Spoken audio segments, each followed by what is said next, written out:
What's going on, guys? Welcome back to the channel for day 6. If you haven't been following along, welcome to the channel. My name's Mike. I'm 30. I am competing in my very last bodybuilding show ever at the end of this year, and I'm going through my entire prep, basically leading up to it and the prep, to take all the lessons from there to share with you guys, because after my last show, I will be showing you guys how I live a fulfilling lifestyle and stay in that contest prep shape for as long as I possibly can. So if you're new, welcome in. If you've been watching, thanks for coming back. I just pulled up at Trinity here. It's super hot. Well, it's only 75 out, but it's super humid out. And I'm about to hit a quick shoulder workout. And then I got a client to train at a different gym locally. It's like 10 minutes away. So I got to hurry up in here. I'll get you guys some footage and everything, see what we can do. Maybe a vlog style. It doesn't look like there's very many people here, so if the speaker isn't on, I'll definitely be able to do a little something like that. And then I'm going to train my guy right after. They are playing music out there, so I'm going to give you guys a quick overview of what we're going to do. I'm going to do dumbbell side raises, 3 sets of 20. And then I'm going to do machine seated side raises, 4 sets of 20. That's going to be on our Roadhouse. That's a pretty sick machine. You'll see that over there. And then we're going to do upright rows. And I think that's what it is. We're gonna do upright rows and face pulls, and then I'm gonna do a shoulder press, and then that's gonna be it for today. So unfortunately, like I said, they're blasting music out there, so I'll do another voiceover for you guys, but I am gonna get lots of footage out there of each movement so you guys can see, and I'll walk you through what I'm doing right, what I'm doing wrong. I'll basically give myself training critiques since this is another solo workout today. What's going on, guys? Welcome back to another voiceover, baby. All right, so today is shoulders. I was really not feeling this workout, to be honest. And man, I didn't know my arms were so far off. This makes sense, though. This is a good teaching point. My right side is the side that I always talk to you guys about, where my trap is locked down, my scapula is locked down. That's the side that I tore my quad on, right? That's where I have a lot of issues, compensation patterns. As you can see, my left arm's doing what it should. My right arm's floating way out. That's a great illustration of the exact problem you don't want to have when you're pressing. I was just warming up there. I did 3 sets. I ended up doing 3 sets of 20 side raise on dumbbells. And then I realized I messed this up. This is actually called the Rock House. You can see I was looking into the sun, but there was actually like a hornet just like chilling up there on the garage, and I was hoping it wouldn't come down. Here I pumped out 4 sets of 20. With shoulders lately, I've been doing lots and lots of volume. So I did 4 sets of 20 here. I would go up about 20, 30 pounds each time. And the main reason for that is because this is the first time I hit this workout at Trinity in the warehouse. So you want to log things and then progress. So next time I'll start at a heavier weight. This was basically getting a feel for the actual workout. And so that's okay for you guys. You know what I mean? That's okay to know that it's all right to go in and do a new workout and you're not half-assing it. You're feeling it out. Like, where am I actually at?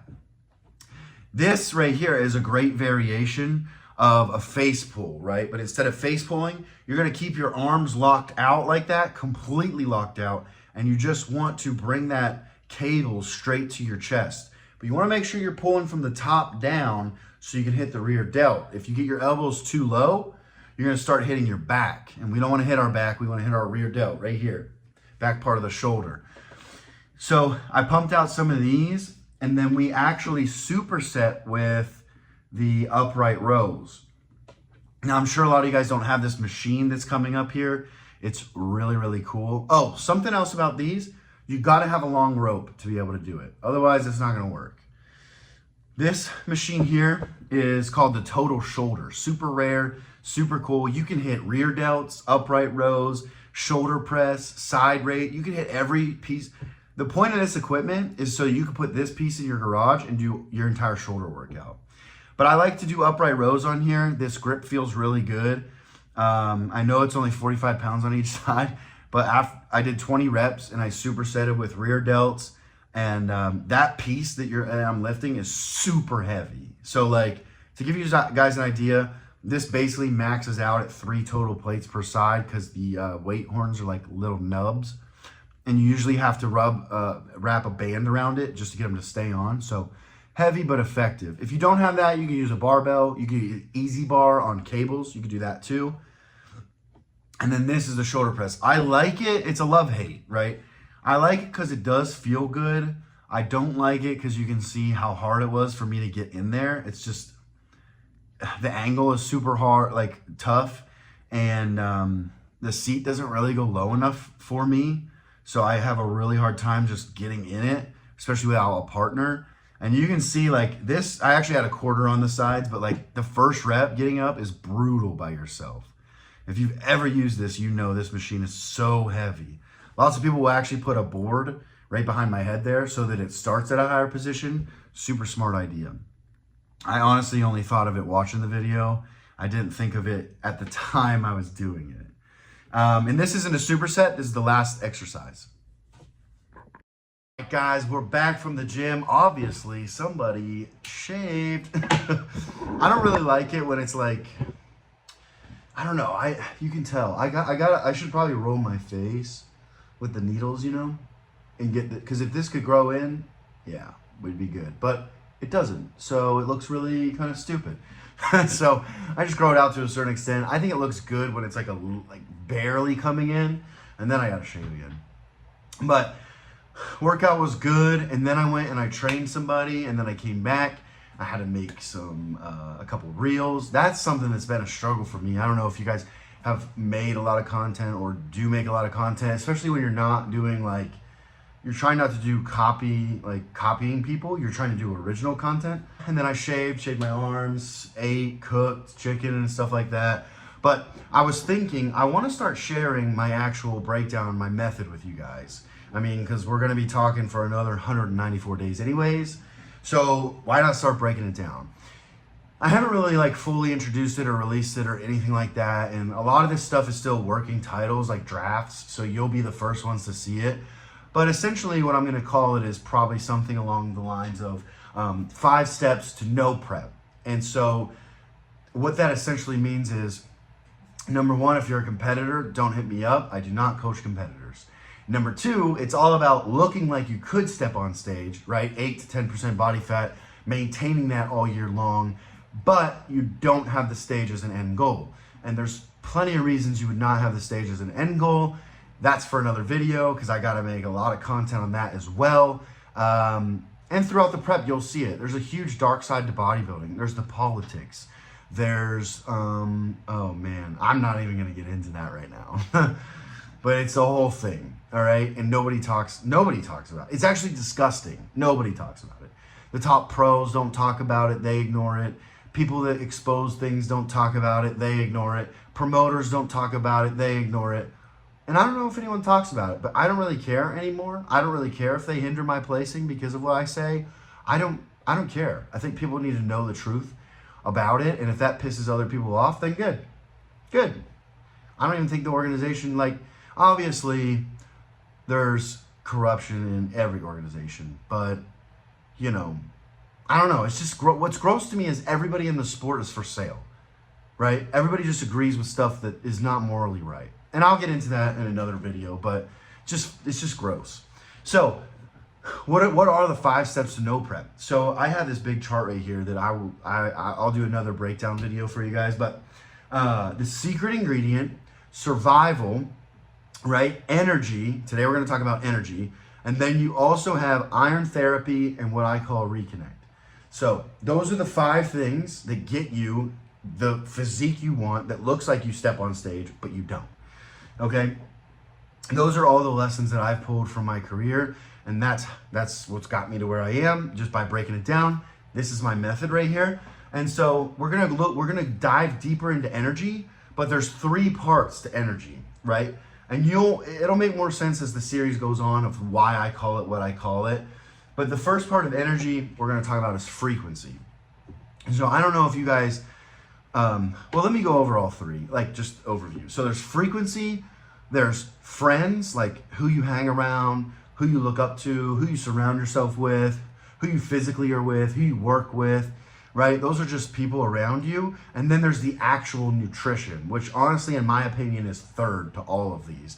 Because if you don't have the right frequency, if you're not sending out positivity, if you're not doing things for the right reasons, if you're not maintaining a proper mindset every day, you will fail. It's not when will you fail, it's you will fail, right? And then as far as the friends, if you have the wrong people in your circle and they're screaming at you not to do something that you want to do, you'll never do it. So without those two, nutrition doesn't even matter at that point, right? I mean, you can have the perfect nutrition plan. You can pay someone $1,000 a month for this amazing nutrition plan where they look at your blood work and everything's dialed in, and then your mind goes to shit, or you're hanging out with the wrong people and you'll quit. Or you'll have the physique of your dreams for 30 days and you'll stop. And I don't want to see anyone do that. So this is how I prevent people from doing that. And this is how I prevented myself from doing it. So the first thing we're going to talk about tonight is frequency.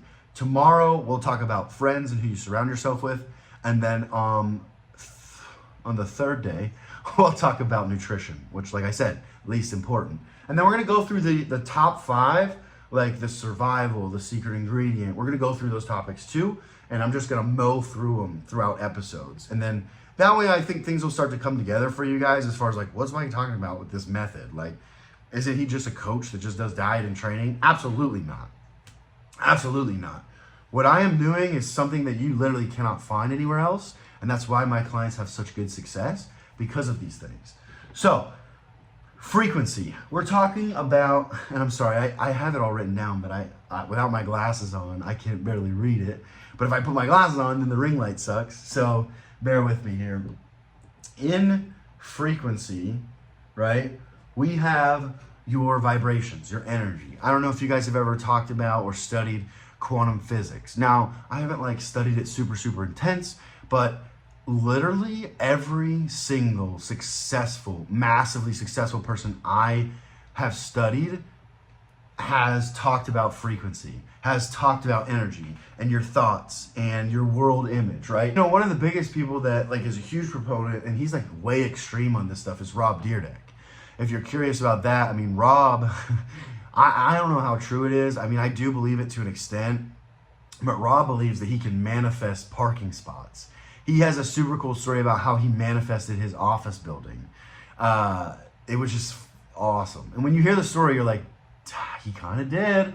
And the only time I've ever been able to manifest something was when I won my very first NPC show. I won the entire show. And the reason I say I manifested it is because every morning in the mirror, I would say it over and over and over. Now, this is in 2021, so I'm going to butcher it. But it was like, I, Michael Shear, easily and effortlessly win the overall in bodybuilding at the 2021 Oklahoma Championships, and everything I do allows this to happen. And I would say it, and I would say it, and I would say it, and I would say it, and I would think about it, and I would visualize it, and I would picture being on the stage in front of people cheering, and I'm holding the trophy up, right? And I did it, and I did it, and I did it. And then eventually, this is where it got crazy. I started dreaming about winning. And when I got to the show, there was just this overwhelming energy inside me that was like, I was so calm, cool, and collected because I was like, I won the show. Like, I don't know how to explain something like that. Some of you are going to believe it, some of you not. Like, I'm telling you. But the thing is, right, the key to the manifestation of this was I believed it so much I dreamed about it. Like, I ate, slept, thought about it all the time. It was in my soul that I was going to win. It wasn't just like, and you guys know, I've said, when I did nationals, I was like, I'm going to win. I'm going to win and I'm going to get my pro card. And when I showed up, I knew I wasn't going to win. You know what I mean? Like, and it had nothing to do, I hadn't seen any competitors. I just felt off. I just felt my energy, my belief wasn't there. Like, it just wasn't there. And so that's, but apart from that, right, we could talk about frequency, vibrations, energy. Like, the best way I could describe this, and this might sound crazy to some of you guys, but I typically meet all of my girlfriends in the gym, and that's on purpose because I can't be with someone that doesn't take care of their body, right? I work on my body for probably 20, 24 hours a week. And so if someone just sits around and doesn't, then I can't do it. Now, that doesn't mean they got to be a bodybuilder, right? Because I actually don't even think I want to date competitors anymore because they go crazy on prep and they ruin everything. And I've done that myself. So maybe not a good idea. But, you know, like if a girl did jujitsu, or a girl was a boxer, or a girl was a runner, or even a CrossFit athlete. I don't care. I don't care. You just got to take care of yourself. But the point I'm trying to make here is something that I started to catch on to was when you're around other people, try to hone into your energy like skills. I don't know if you want to call it that, but I started to be able to tell back when I was dating. I mean, this is freaking 6 years. I haven't dated anyone in 6 years. So, you know, gonna have to hone the skill again. But when I was, I just started to feel this energy. And it was just like, if I was just in proximity of a girl, I could tell like, oh, if we talk, there's gonna be a connection, or we're gonna hit it off, or we'll be friends, right? And you can start to feel these things. And that's why I'm such a big believer in energy, but it's also how you view everything. Like if you're negative, you attract negative things. Like everything around us is energy. Whether you want to believe it or not, we're all atoms in energy.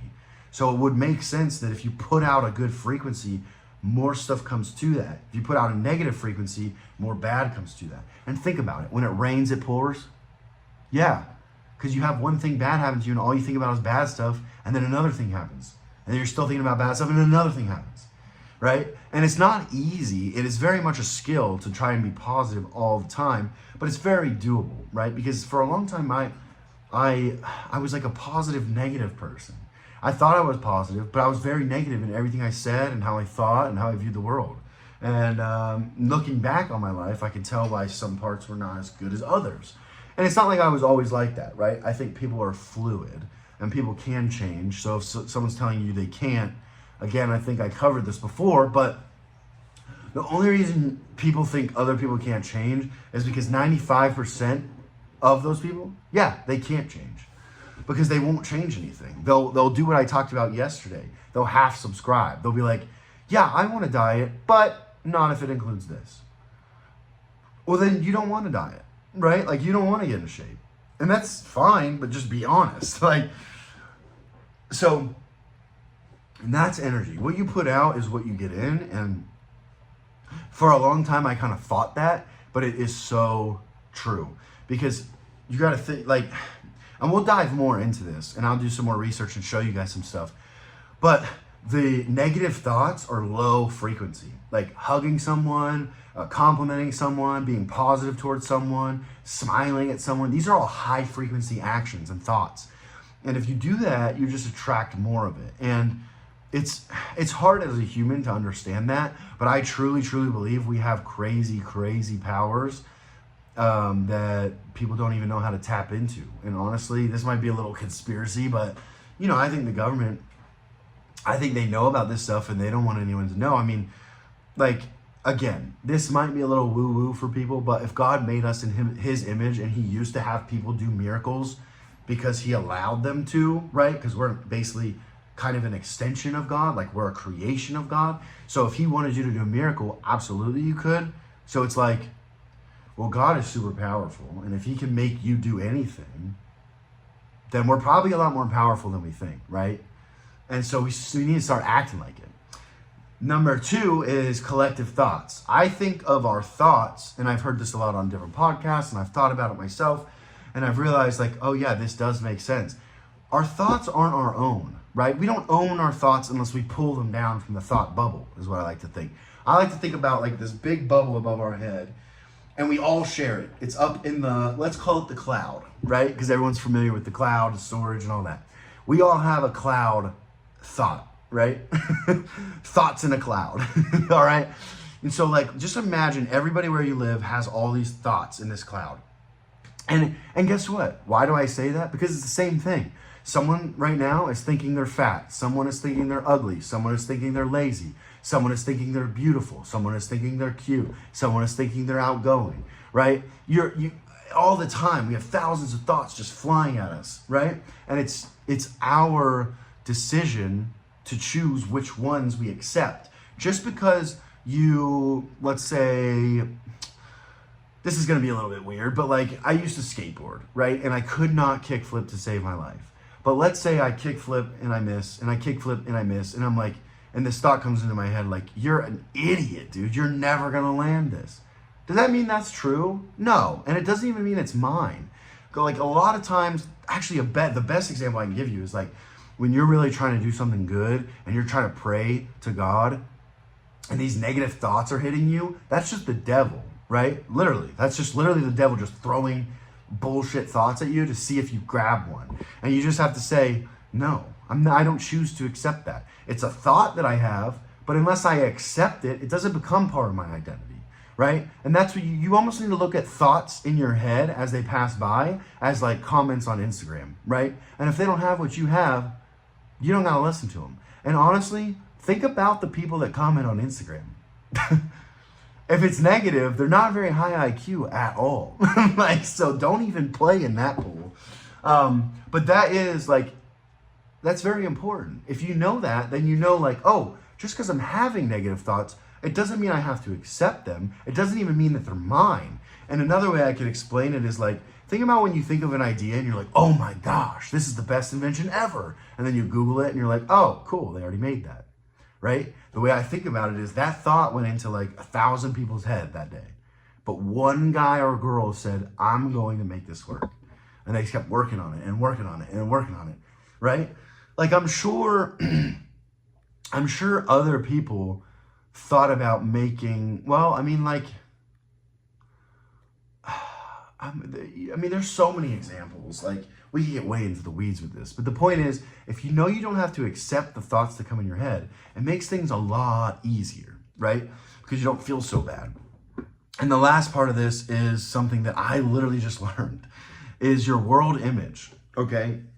However you view the world is how it will be. What I mean by that is like, if you look at the world, right? If you go out there and you think people are poor, people don't have money, everyone gets cheated on, there's divorces everywhere, nothing is fair, people are always out to get me, right?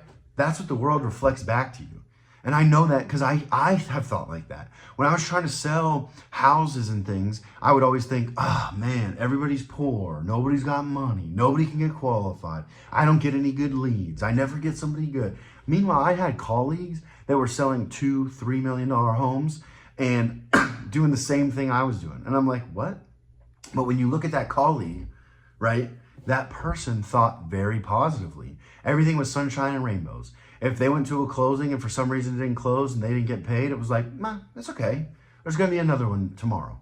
And there would be, right? So it's just like, it's a huge unlock. Like, and it's not easy to switch that because a large part of you is going to be like, no, that's bullshit. There's no way. But I'm telling you, I've switched the way I view the world in just the last probably 30 days. And it's been incredible. It's literally changed my life because it's so true. Now I just look around like everybody's good, relationships last, people love each other, everybody's got money, you know what I mean? People around me have money, I've got money, everybody's successful, everybody's succeeding, everybody can succeed. I used to think that if I was gonna be a good coach in Oklahoma City, everybody else had to lose. That's so stupid. There's so much money in the world, like in the entire world, right? Everybody in Oklahoma City could make $40,000 a month and there would still be money in the world. Like, there's like how many millionaires in Miami? Like hundreds? And we're ignorant enough to be like, oh man, if they're winning, I can't. That's so dumb. And I thought like that for a long time. And every successful person, again, talks about how if you view like that, you won't win. And look, I haven't really won since I got out of the military. Not yet. But that's why it was so important for me to change. And I can tell you firsthand, my entire, like, I'm happier. I'm not as stressed out. I don't have a hard time throughout the day. I don't look at things that people do. I don't look at it as personal. I'm just like, they're in their own world. I'm in my own world. It's kind of like that, you know. You don't know. Someone might be driving down the road thinking about how their aunt, their uncle, their cousin has brain cancer, and maybe they cut you off. Well, they don't care about that because they're thinking about someone they love is about to die. And I know that's extreme, but the truth is, like, we're all going through something. So if we just show the world a little bit more love, then it comes back to us. And it's been so worth it, right? And so I was going to, what I want to do is give you guys some real ideas on how you can change these things if it's something you want to fix. If you're saying like, man, I don't do that, but I would like to. Well, here's what I recommend, right? There's a YouTube video that you guys should watch. And okay, there's a book right here. It's called Transurfing in 78 Days by Vadimzeland. And if you Google that, this guy should come up. His name is George, and he reads Reality Transurfing, right? And I'm telling you, that book is so powerful. It's completely changed the way I look at everything. So that's number one. And then number two, just be selective with your thoughts, right? Just because they come in your head doesn't mean you got to accept them. So that's huge. And then number three is, again, like, change how you view the world and learn to let go. Don't be angry. And you'll learn that in the Transurfing Your Reality video, where it's like the world basically is testing you to see how mad you get at inconveniences. And when you start to pay attention to it, it's like really eye-opening, right? When I see things that used to frustrate me happen, I automatically start thinking, oh, it's a test, chill out. And then when I do that, the world tests me again. And the more I pass these tests, I'm telling you, life just keeps getting better and better and better.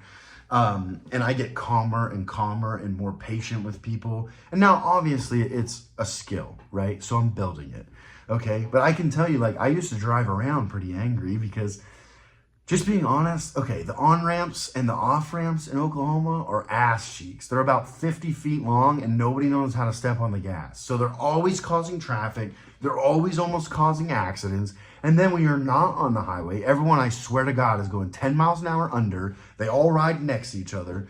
And like, if you're from the East Coast like me, and you don't like to piss away your time like these country folk, then it gets really, really old. But the way I see it now is not like that. Now I see it like, if someone pulls out in front of me and I'm on my way somewhere, I literally say to myself, okay, God wants me to slow down for some reason. He wants me to slow down and take these moments in. Maybe I need to look around. Maybe I need to think about something. And so I've just been doing that. Someone cuts me off. I say, okay, I got it. I heard. I'm going too fast in life. I got to slow down.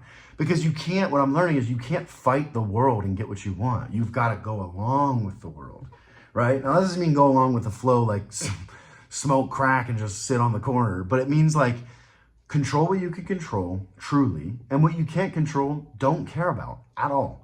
I don't. If I leave for an appointment on time, right, what I think is on time, like usually scheduled to be there 15 minutes early, and I end up late, well, then it was for a reason. There's literally nothing I could have done in that situation. Now, if you guys have watched my other videos, you know that I'll plan better for the next time. But the point is just, I used to get pissed off, and it's like, well, I executed the plan I had in place for that day, and I hit traffic or an accident or something. There was a reason I needed to slow down, and I wasn't. So God, the world, the universe made me slow down, and maybe I was late, you know, but maybe I learned something. So just food for thought, all of that stuff. I'm telling you, it's changed my life completely. And tomorrow we're going to talk about who you surround yourself with.